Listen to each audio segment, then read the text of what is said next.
सब लोगों का आपको वोट लेके बहुमत बनाना है। तो व्हिप और दल बदल के कानून बने हुए हैं, हम उनको निष्कासित कर देंगे, उनको बिल्कुल ख़त्म कर देंगे। ये एक राजनीतिक हलचल ऐसी मची, उसके बाद में एक प्रधानमंत्री ने 21 वर्ष से उसकी आयु घटाकर 18 वर्ष कर दी गई। लेकिन चुनाव में भाग लेने की आयु पहले भी 25 वर्ष थी और आज भी 25 वर्ष है। बहुमत कहीं परिभाषित नहीं है, बहुमत का कोई स्पष्टीकरण नहीं है। इसी स्पष्टीकरण को लेने के लिए, इसी बहुमत की परिभाषा को बनाने के लिए ही तो हमने सत्य बहुमत बनाया।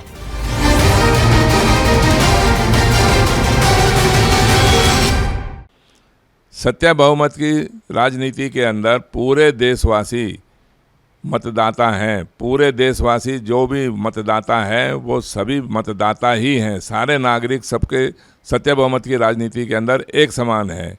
अब आपका जो सवाल है कि भाई कोई एक ही पार्टी को हिंदू सारे वोट दे देंगे, तो एक ही पार्टी ने कोई ठेका थोड़ी उठाया हुआ है, दूसरी पार्टियों को मना थोड़ी किया है किसी ने कि भाई आप दूसरी हिंदू लोग दूसरी पार्टी नहीं बना सकते। कोई एक ही, मैं आपको सीधी सीधी बात बताता हूँ कि जैसे आज के दिन हिंदुओं की पार्टी को आपने बीजेपी को एक ऐसा मान रखा है कि बीजेपी ही एक हिंदू पार्टी है, लेकिन बीजेपी को छोड़कर क्या दूसरी प्रतिस्पर्धा कांग्रेस पार्टी के अंदर साथ में नहीं है? क्या और कोई पार्टी नहीं बन सकती जो हिंदुओं के वोट लेकर भी राजनीति करे? तो ये देखिए, जो जब सबसे ज़्यादा वोट लेके बात करनी है तो कोई भी हिंदू या मुसलमान या कोई जाति या धर्म की राजनीति तो बिल्कुल समाप्त हो जाएगी। आपको सबसे ज़्यादा वोट लेने हैं तो आपको नहीं पता कि सबसे ज़्यादा हिंदू मेरे को वोट देंगे या सबसे ज़्यादा मुसलमान मेरे को वोट देंगे या कोई और धर्म विशेष का वर्ग मेरे को वोट देगा। आपको सभी वर्गों का, सभी धर्मों का, सभी जातियों का, विशेष रूप से सब प्रकार के लोगों का, अमीर गरीब सब लोगों का आपको वोट लेके बहुमत बनाना है। तो इसके अंदर आपको ये भ्रम नहीं होना चाहिए कि खाली हिंदू के वोट लेके आप बहुमत बना लेंगे।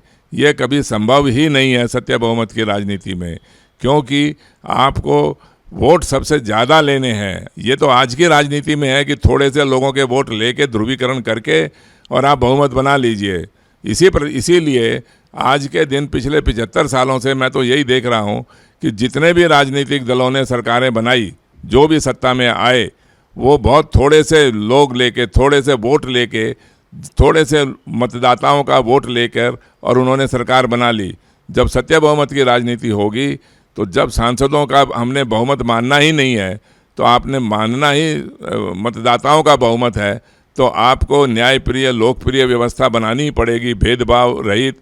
और ये आपको भेदभाव से रहित आपको राजनीति बनानी ही पड़ेगी। सब लोगों के लिए एक जैसा न्याय, एक जैसा कोई पक्षपात नहीं होगा, भेदभाव नहीं होगा, ऐसी नीति आपको बनानी ही पड़ेगी।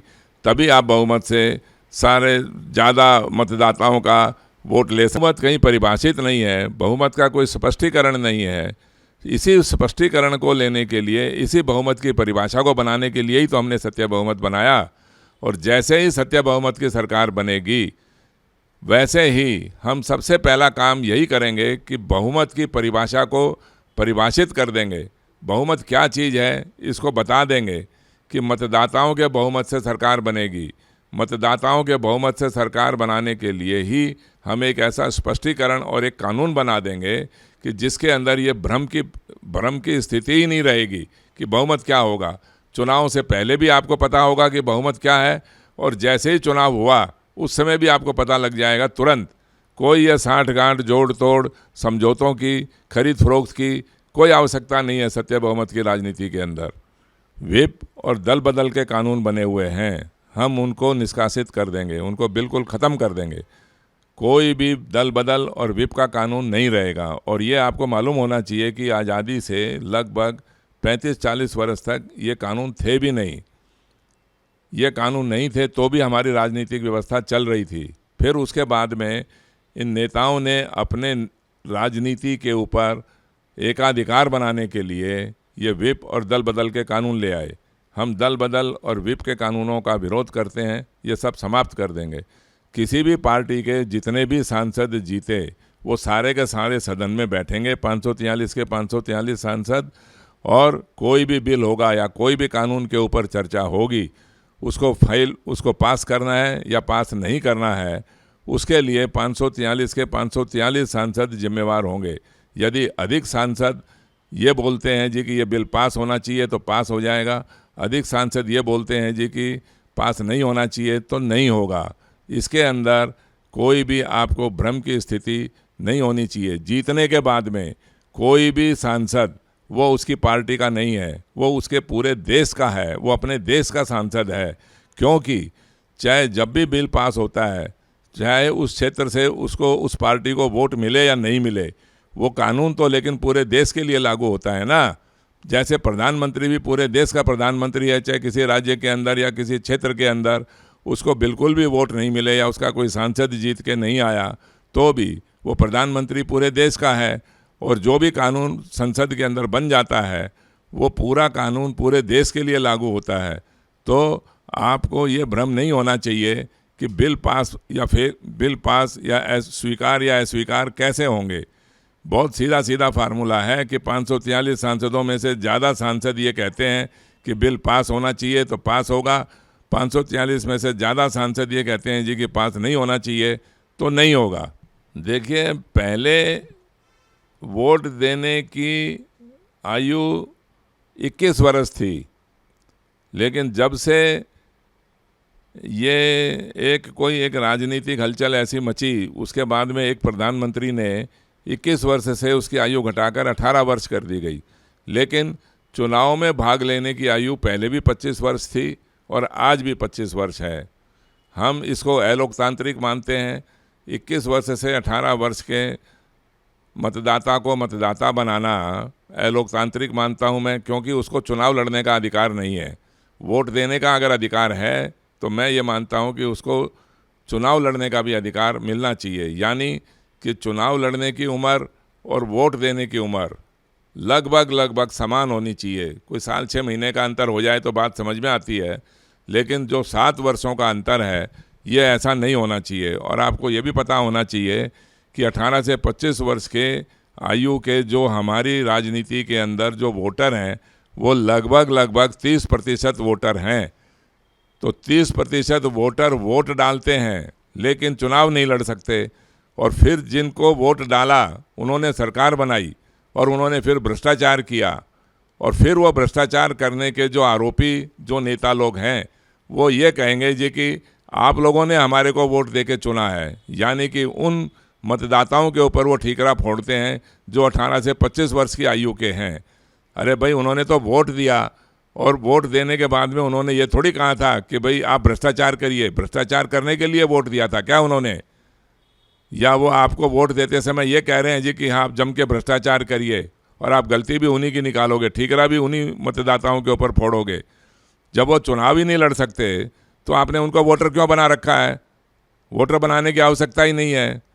या वो 18 वर्ष की आयु वालों ने मांग करी है क्या कोई कि भाई हमें वोटर बनाइए? मेरे विचार से ऐसा भी नहीं है।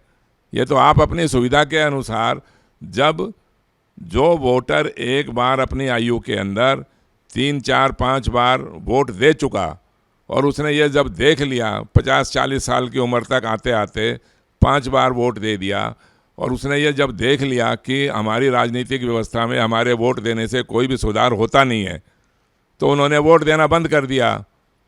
आज जो 50-60% जो लोग वोट नहीं डालते, ये वही तो वोटर हैं कि जिन्होंने पहले वोट दिया और बाद में वोट डालना बंद कर दिया।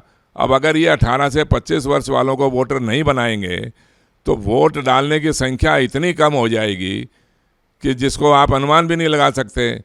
तो खाली दुनिया को और अपने आप को भ्रमित रखने के लिए कि हम एक लोकतांत्रिक राजनीतिक व्यवस्था है, इन्होंने वोटर की आयु 21 वर्ष से घटाकर 18 वर्ष कर दी, जिससे कि कुछ लोग ज़्यादा मतदाता बन जाएं। और आपको ये भी मालूम होना चाहिए कि ज़्यादा प्रतिशत वोट डालने वाले 18 से 25 वर्ष की आयु वाले मतदाता हैं। उससे ऊपर के मतदाताओं का अगर आप कोई सर्वेक्षण एनालिसिस करेंगे तो वो वोटर कम है। आप 18 से 25 वर्ष वाले ही ज़्यादा वोटर हैं। तो हम तो ये कहते हैं कि भाई सत्य बहुमत की राजनीति ये कहेगी कि 18 से 25 वर्ष वालों को वोटर अगर आपने बनाया है तो उसको चुनाव लड़ने का भी अधिकार दिया जाए, या चुनाव लड़ने का और वोट देने का जो उम्र है वो समान उम्र होनी चाहिए। थोड़े से कोई साल 6 महीने का अंतर बेशक हो सकता है। सब लोगों का आपको वोट लेके बहुमत बनाना है तो व्हिप और दल बदल के कानून बने हुए हैं, हम उनको निष्कासित कर देंगे, उनको बिल्कुल ख़त्म कर देंगे। ये एक राजनीतिक हलचल ऐसी मची, उसके बाद में एक प्रधानमंत्री ने 21 वर्ष से उसकी आयु घटाकर 18 वर्ष कर दी गई। लेकिन चुनाव में भाग लेने की आयु पहले भी 25 वर्ष थी और आज भी 25 वर्ष है। बहुमत कहीं परिभाषित नहीं है, बहुमत का कोई स्पष्टीकरण नहीं है। इसी स्पष्टीकरण को लेने के लिए, इसी बहुमत की परिभाषा को बनाने के लिए ही तो हमने सत्य बहुमत बनाया।